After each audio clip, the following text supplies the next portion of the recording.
Namaskaram. Welcome to physics class. Today's topic is AC circuit containing inductance. We can consider an AC voltage, alternating voltage E is equal to E0 e raised to j omega t is applied to a circuit containing inductance L only.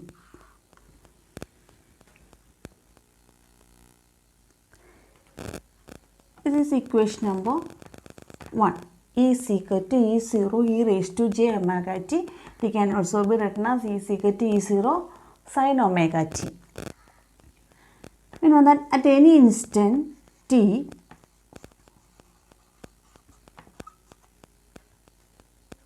the back EMF when AC voltage is applied across the inductor L, a back EMF is developed across the inductor. So, the back EMF produced in the inductor is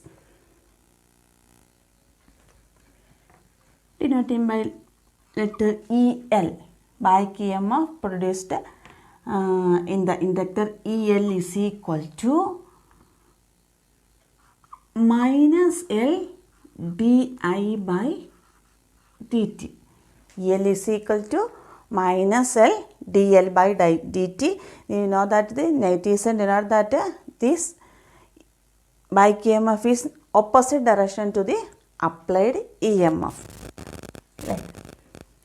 Then let I be the current, instantaneous current through the circuit, and here I is the instantaneous current. Instantaneous current through the circuit. This is our equation number 2. But we know that this applied EMF is opposing the induced EMF. Applied EMF is opposing the induced EMF. So, we can write E is equal to E minus L di by dt. E minus L di by dt എന്ന് പറഞ്ഞെന്താകും? It is equal to 0 ആണ്. E minus L di by dt is equal to 0. This is equation number 3. We can substitute the values of E from the first equation. E is equal to, from first equation number 1, E is equal to E0 e raised to j omega t. This is our equation 3. So we can substitute that value here. Then this equation become E0 e raised to j omega t minus L into di by dt is equal to 0. Or we can write that from this equation we want to find the current through the circuit. So current term മാത്രം ഇവിടെ ഇടാം. So it become di by dt.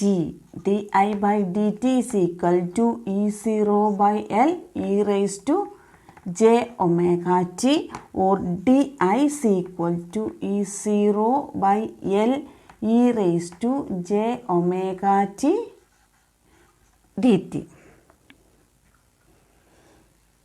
Next, we want to integrate the both side. Integrate the both side of this equation. This we can write as equation number 4. Integrate.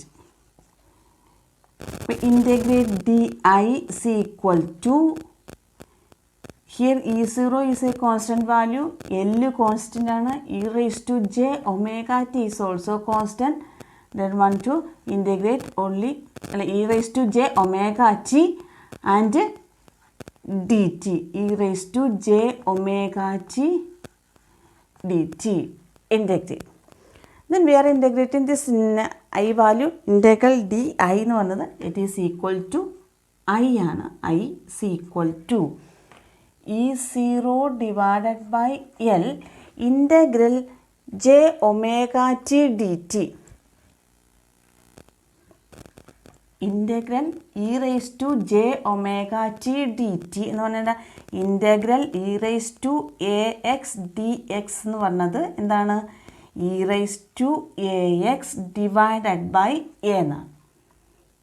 Integral e raised to ax dx is equal to e raised to ax divided by a. Similarly, e raised to j omega t dt is equal to e raised to j omega t divided by j omega integral dt 1 വരും. Now here we know that this is our equation number 5. We know that j square is equal to -1. j square is equal to -1. So j raised to 4 എന്ന് പറഞ്ഞത് -1 into -1 നമുക്ക് +1 എന്ന് എഴുതാം. 1 by j equation ഒരു 1 by j ഉണ്ട്. 1 by j can be written as 1ന് പകരം എന്ത് കൊടുക്കാം? j raised to 4 എന്ന് കൊടുക്കാം. j raised to 4 divided by j, that is j cube വരും. അതായത് j cube എന്താണ്? j square is equal to -1 ആണ്. അപ്പോൾ it is equal to -j എന്ന് എഴുതാം. അതായത് 1 by jക്ക് പകരം എന്ത് കൊടുക്കാം? 1 by j is equal to -j എന്ന് കൊടുക്കാം. So this equation become, so equation 5 can be also be written as -j E0 divided by L omega e raised to j omega t. Okay. Next, what is j? How can we express the j in terms of exponential? But we know that e raised to I theta, e raised to I theta അല്ലെങ്കിൽ e raised to j theta can be written as cos theta minus sin theta. Cos theta minus j sin theta. This is one identity ആണ്. e raised to j theta is equal to cos theta plus j sin theta. e raised to minus j വരുമ്പം e raised to minus j is equal to cos theta minus j sin theta. e raised to minus j theta is equal to cos theta minus j sin theta. If the value of theta is equal to pi by 2 കൊടുത്താൽ, when theta is equal to pi by 2, e raised to minus j pi by 2 എന്ന് പറയുന്നത് എന്താണ്? e raised to minus j pi by 2 is equal to cos pi by 2 minus j sin pi by 2. We know that cos pi by 2 is equal to 0 minus j sin pi by 2 is equal to 1. So e raised to minus j pi by 2 എന്ന് പറഞ്ഞാൽ എന്താണ്? It is equal to minus j. അപ്പം instead of this minus j, ഈ equationൽ instead of this minus j, we can give the value e raised to minus j pi by 2. So this is our equation number 5 ആയിരുന്നു. So equation 5 becomes, അപ്പോൾ 5 എന്തായി മാറി? equation 5 become I is equal to e raised to minus j pi by 2 e raised to j omega t in e raised E0 divided by L omega. E raised to x plus e raised to y is equal to e raised to x plus y. So it can be written as, so it can be written as I is equal to E0 divided by L omega e raised to j omega t minus j pi by 2. അതിനകത്ത് j common എടുത്താൽ e raised to j omega t minus pi by 2 e raised to j omega t minus pi. In this equation, this E0 can be considered as I0.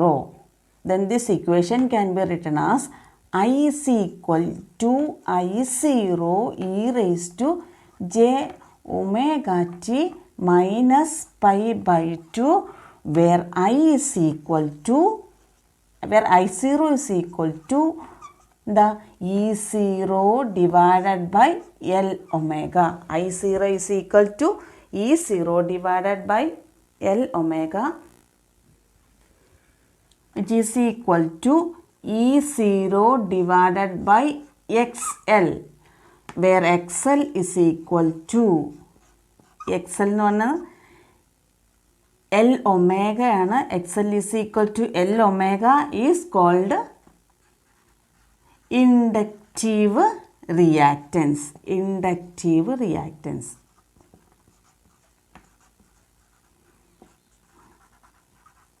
This current I is equal to EMF divided by reactance. Here inductor ആണ്, so current through inductor I0 is equal to E0 divided by inductive reactance XL.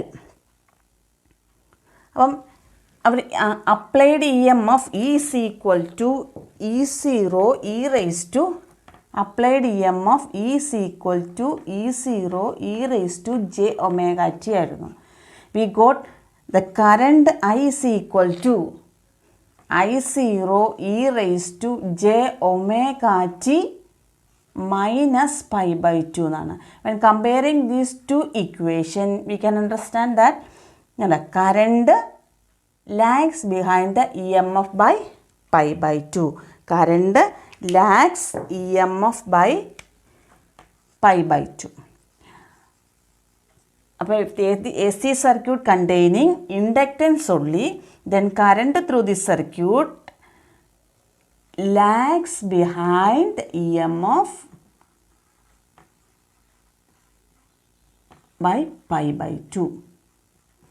And EMF ആണ് lead ചെയ്യുന്ന, current pi by 2 angle പുറകെ ആണ് വരുന്നത്. Current lags behind EMF by pi by 2. Next we can draw the sine curve for current and EMF. So current in the inductive circuit containing inductance only, then current lags behind the EMF by pi by 2 ആണ്. That is, when drawing this diagram, y-axis we are taking EMF or current and x-axis time. അപ്പോൾ sinusoidal കർവാണ്. അപ്പോൾ EMF we can draw in this way, EMF. Okay, അപ്പോൾ time t half ടൈമിൽ, അപ്പോൾ pi by 2 എന്ന് പറയുമ്പം this 2π ആണ്, this pi value ഇവിടെയാണ് pi by 2 വരുന്നത് അല്ലേ, pi by 2. അപ്പം if this is the sine curve for the EMF, അപ്പോൾ in this case current lags behind the EMF by pi by 2 എന്നാണ്. അപ്പം കറണ്ട് സ്റ്റാർട്ട് ചെയ്യുന്ന EMF ഇവിടുന്ന് സ്റ്റാർട്ട് ചെയ്തു, current is starting from here അല്ലേ, pi by 2 angle താമസിച്ചാണ് current വരുന്നത്. So current is starting from here and the values of current, maximum value of current is less than the EMF. We know that I0 is equal to X0 by L ആണ്. So കറണ്ടിൻ്റെ value കുറവാണ്, അതുകൊണ്ട് കറണ്ടിൻ്റെ peak കാണിക്കുമ്പം കുറച്ച് കാണിച്ചാൽ മതി. But this is the current, this I, this E. Okay, this is the sine curve for EMF and current. Then next we want to draw the phasor diagram. For drawing the phasor diagram, we need real axis and imaginary axis. This is real axis, this is x axis, real axis ആണ്, real axis, and y axis imaginary axis. Imaginary axis.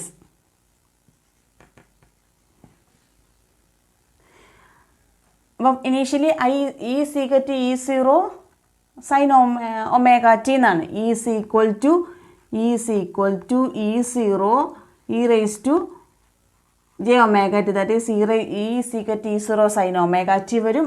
Is equal to I0 sine omega t minus π/2. π/2 angle പുറകിലാണ്. അപ്പോൾ നമുക്ക് ഇയും is the omega t angle difference ആണ്. അപ്പോൾ ഇത് real axis ആണ്. ഇത് നമ്മുടെ E0 ഈ ഡയറക്ഷനിൽ കാണിച്ചാൽ E0 ഒമേഗ ടി ഫേസ് ഡിഫറൻസിൽ. അപ്പോൾ എങ്ങനെയാണ്? കറണ്ട് പുറകിലാണ്. Current lags behind the EMF by π/2. അപ്പം കറണ്ട് I0 നമുക്ക് എങ്ങനെയാണെങ്കിൽ ഇതിന്ന് π/2 ആംഗിൾ പുറകിലായിട്ട് കാണാം. അപ്പം ദിസ് ആംഗിൾ π/2, ദിസ് 90 ഡിഗ്രിയാണ്. This is I0. ഈ I0യുടെ value I0 is equal to E0 by L ഒമേഗയാണ്. അപ്പോൾ this is the phasor diagram.